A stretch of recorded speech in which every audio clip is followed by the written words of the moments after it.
ઈ તમને પ્રોપર આ પ્રયોગ સમજાવશે. એને કેટલો ફાયદો ખેડૂતોને આ એક પ્રયોગથી કરાવ્યો ઈ પણ તમને કહેશે. તો આ એક પ્રયોગ પૂજ્ય ગુરુજીએ ખેડૂતો માટે બીજ સંવર્ધનનો આપ્યો. બીજો પ્રયોગ, કોઈ પણને દમ શ્વાસનું તકલીફ હોય તો પીપળાની અંતર છાલ લઈ એને છાંયે સૂકવી દેવી 7 દિવસ. સુકાઈ જાય છાલ એનો પાવડર બનાવી દેવાનો. વડલાની પણ ચાલે ને પીપળાની પણ ચાલે, બે ચાલે, એક જ સરખા સમાન વૃક્ષો જેવા છે. એ કરી દો. પછી શરદ પૂર્ણિમામાં જે ખીર ખાઓ એમાં તમે આ શ્વાસના રોગીઓને આપો, દમના રોગીઓને આપો તો એક જ રાતમાં પછી એને જગાવવાનો આખી રાત.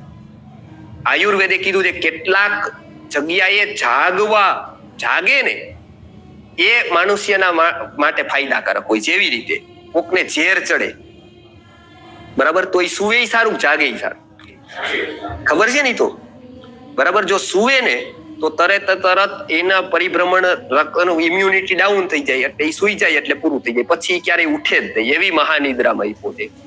એટલે એને કીધું કે એને જાગતો રાખો. અમારા જેવા લોકોને કીધું કે સમાજને એવું ઝેર ચડી ગયું છે અત્યારે, એને જાગતા રાખો, વારંવાર પ્રોગ્રામ કરો.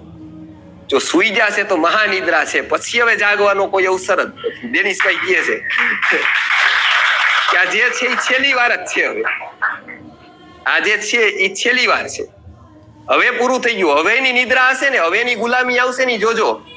હવે શહીદ થઈને ગુલામીને આપણે વાળી નહીં શકાય. કેમ કે હવે પેલા રાજ્ય એ લોકોએ બળથી લીધું હતું મુસ્લિમોએ, પછી કળથી લીધું અને હવે છળથી લેશે.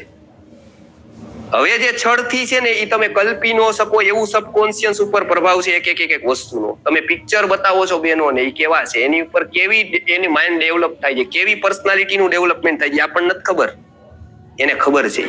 હવે પ્રજા જો ગુલામ થઈને તો હજારો લોકો આત્માના વિકાસના યાત્રીઓને બલિદાન આપવા પડશે ને તોય પાછો ઉકેલ નહીં આવે. એટલે હવે એક જ રસ્તો છે, હવે જાગો, હવે થોડીક મૂર્છામાંથી બહાર આવો. તો આવા કાર્યક્રમોને વધારો, સંસ્કૃતિના કાર્યક્રમો વધારો.